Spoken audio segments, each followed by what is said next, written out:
didn't have enough space on my iPad, and it cut me off before I was done reading, so here I go again, starting from where we left off. We don't notice we are lying, and sometimes even when we know we are lying, we justify the lie and excuse the lie to protect ourselves from the pain of our wounds. The denial system is like a wall of fog in front of our eyes that blinds us from seeing the truth. We wear a social mask because it's too painful to see ourselves or to let others see us as we really are. And the denial system lets us pretend that everyone believes what we want them to believe about us. We put up these barriers for protection, to keep other people away, but those barriers also keep us inside, restricting our freedom. Humans cover themselves and protect themselves, and when someone says, "You are pushing my buttons," it is not exactly true. What is true is that you are touching a wound in his mind, and he reacts because it hurts. When you are aware that everyone around you has emotional wounds, and with emotional poison, you can easily understand the relationship of humans in what the Toltecs call the dream of hell. From the Toltec perspective, everything we believe about ourselves and everything we know about the world is a dream. If you look at any religious description of hell, it is the same as human society, the way we dream. Hell is a place of suffering, a place of fear, a place of war and violence, a place of judgment and no justice, a place of punishment that never ends. There are humans versus humans in a jungle of predators. Humans full of judgment, full of blame, full of guilt, full of emotional poison, envy, anger, hate, sadness, suffering. We create all these little demons in our mind because we have learned to dream hell in our own life. Each of us creates a personal dream for our own self, but the humans before us created a big outside dream, the dream of human society. The outside dream, or the dream of the planet, is the collective dream of billions of dreamers. The big dream includes all the rules of society, its laws, its religions, its different cultures, and ways to be. All this information stored inside our mind is like 1,000 voices talking to us at once. The Toltecs call this the mitote. Sorry if I'm not pronouncing that right. The real us is pure love. We are life. The real us has nothing to do with the dream, but the mitote keeps us from seeing what we really are. When you see the dream from this perspective, and if you have the awareness of what you are, you see the nonsense behavior of humans, and it becomes amusing. What for everyone else is a big drama, for you becomes a comedy. You can see humans suffering over something that is not important, that is not even real, but we have no choice. We are born in this society, we grow up in this society, and we learn to be like everyone else, playing nonsense all the time, competing with mere nonsense. Imagine that you could visit a planet where everyone has a different kind of emotional mind. The way they relate to each other is always in happiness, always in love, always in peace. Now imagine that one day you awake on this planet and you no longer have wounds in your emotional body. You are no longer afraid to be who you are. Whatever someone says about you, whatever they do, you don't take it personally and it doesn't hurt anymore. You no longer need to protect yourself. You are not afraid to love, to share, to open your heart, but no one is like you. How can you relate with people who are emotionally wounded and sick with fear? When a human is born, the emotional mind, the emotional body is completely healthy. Maybe around 3 or 4 years of age, the first wounds in the emotional body start to appear and get infected with emotional poison. But if you observe children who are 2 or 3 years old, if you see how they behave, they are playing all the time. You see them laughing all the time. Their imagination is so powerful, and the way they dream is an adventure of exploration. When something is wrong, they react and defend themselves. But then they just let go and turn their attention to the moment again, to play again, to explore and have fun again. They are living in the moment. They are not ashamed of the past. They are not worried about the future. Little children express what they feel, and they are not afraid to love. The happiest moments in our lives are when we are playing just like children, when we are singing and dancing, when we are exploring and creating just for fun. It is wonderful when we behave like a child because this is the normal human mind, the normal human tendency. As children, we are innocent and it is natural for us to express love. But what happened to us? What happened to the whole world? What has happened is that when we are children, the adults already have that mental disease, and they are highly contagious. How do they pass this disease to us? They hook our attention. and they teach us to be like them. This is how we pass our disease to our children, and that is how our parents, our teachers, our older siblings, the whole society of sick people infected us with that disease. They hooked our attention and put information into our mind through repetition. This is the way we learned. This is the way we program a human mind. The problem is the program, the information we have stored in our mind. By hooking the attention, we teach children a language, how to read, how to behave, how to dream. We domesticate humans the same way we domesticate a dog or any other animal, with punishment and reward. This is perfectly normal. What we call education is nothing but domestication of the human being. We are afraid to be punished, but later we are also afraid of not getting the reward, of not being good enough for mom or dad, siblings, or teacher. The need to be accepted is born. Before that, we don't care whether we are accepted or not. People's opinions are not important. They are not important because we just want to play and we live in the present. The fear of not getting the reward becomes the fear of rejection.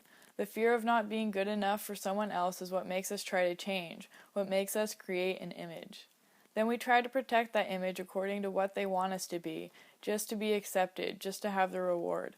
We learn to pretend to be what we are not, and we practice trying to be someone else, just to be good enough for mom and dad, for the teacher, for our religion, for whatever.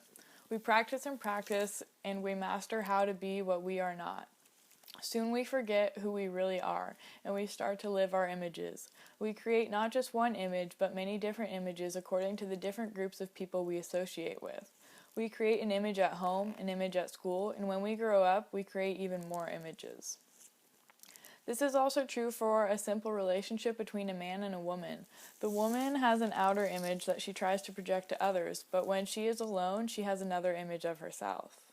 The man also has an outer image and an inner image. By the time they are adults, the inner image and outer image are so different that they hardly match anymore. In the relationship between a man and a woman, there are 4 images at least.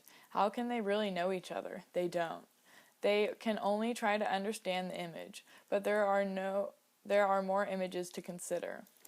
When a man meets a woman, he makes an image of her from his point of view, and the woman an image of the man from her point of view. Then he tries to make her fit the image he makes for her, and she tries to make him fit the image she makes for him. Now there are 6 images between them. Of course they are lying to each other, even if they don't know they are lying. Their relationship is based on fear. It is based on lies. It is not based on truth because they cannot see through all the fog. In the period when we are little children, there is no conflict with the images we pretend to be. Our images are not really challenged until we begin to interact with the outside world and no longer have our parents' protection. This is why being a teenager is particularly difficult. Even if we are prepared to support and defend our images, as soon as we try to project our images to the outside world, the world fights back. The outside world starts proving to us, not just privately but publicly, that we are not what we pretend to be. Let's take the example of a teenage boy who pretends to be very intelligent. He goes to a debate at school, and in that debate, someone who is more intelligent and more prepared wins the debate and makes him look ridiculous in front of everyone. He will try to explain and excuse and justify his image in front of his peers. He will be so kind to everyone and will try to save his image in front of them, but he knows he is lying. Of course, he tries his best not to break in front of his peers, but as soon as he is alone and sees himself in a mirror, he goes and breaks the mirror. He hates himself. He feels that he is so stupid, that he is the worst. There is a big discrepancy between the inner image and the image he tries to project to the outside world. The bigger the discrepancy, the more difficult the adaptation to the society dream, and the less love he will have for himself. Between the image he pretends to be and the inner image when he is alone are lies and more lies. Both images are completely out of touch with reality. They are false, but he doesn't see that. Maybe someone else can see that, but he is completely blind. His denial system tries to protect the wounds, but the wounds are real, and he is hurting because he is trying so hard to defend an image. When we are children, we learn that everyone's opinions are important, and we rule our lives according to those opinions. A simple opinion from someone can put us into hell, an opinion that is not even true. You look ugly, you're wrong, you're stupid. Opinions have a lot of power over the nonsense behavior of people who live in hell. This is why we need to hear that we are good, that we are doing well, that we are beautiful. How do I look? How is what I said? How am I doing? We need to hear the opinions of others because we are domesticated and we can be manipulated by those opinions. That is why we seek recognition from other people. We need emotional support from other people. We need to be accepted by the outside dream via other people. That is why teenagers drink alcohol, take drugs, or start smoking. It is just to be accepted by other people who have all those opinions. It is just to be considered cool.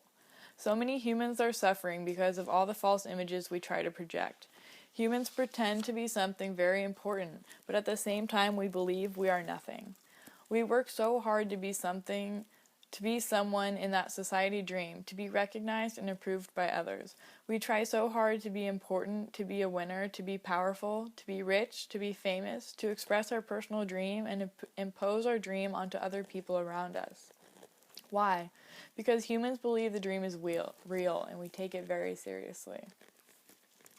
Chapter 2, The Loss of Innocence. Humans by nature are very sensitive beings. We are so emotional because we perceive everything with the emotional body. The emotional body is like a radio that can be tuned to perceive certain frequencies or to react to certain frequencies. The normal frequency of humans before domestication is to explore and to enjoy life. We are tuned to love. As children, we don't have any definition of love as an abstract concept. We just live love. It's the way we are. The emotional body has a component like an alarm system to let us know when something is wrong. It is the same with the physical body. It has an alarm system to let us know something is wrong with our body. We call this pain. When we feel pain, it is because there is something wrong with the body that we have to look at and fix. The alarm system for the emotional body is fear. When we feel fear, it's because there is something wrong. Perhaps we are in danger of losing our life. The emotional body perceives emotions, but not through the eyes. We perceive emotions through our emotional body. Children just feel emotions, and their reasoning mind doesn't interpret or question them. This is why children accept certain people and reject other people. When they don't feel confident around someone, they reject that person because they can feel the emotions that person is projecting. Children can easily perceive when someone is angry, and their alarm system generates a little fear that says, "Stay away," and they follow their instinct and they stay away. We learn to be emotional according to the emotional energy in our home and our personal reaction to that energy. That is why every brother and sister will react differently according to how they learn to defend themselves and adapt to different circumstances. When our parents are constantly fighting, when there is disharmony, disrespect, and lies, we learn the emotional way of being like them. Even if they tell us not to be that way and not to lie, the emotional energy of our parents, our entire family, will make us perceive the world in a similar way. The emotional energy that lives in our home is going to tune our emotional body to that frequency. The emotional body starts to change its tune, and it is no longer the normal tune of the human being. We play the game of the adults. We play the game of the outside dream, and we lose. We lose our innocence, we lose our freedom, we lose our happiness, and we lose our tendency to love. We are forced to change, and we start perceiving another world, another reality. The reality of injustice, the reality of emotional pain, the reality of emotional poison. Welcome to hell.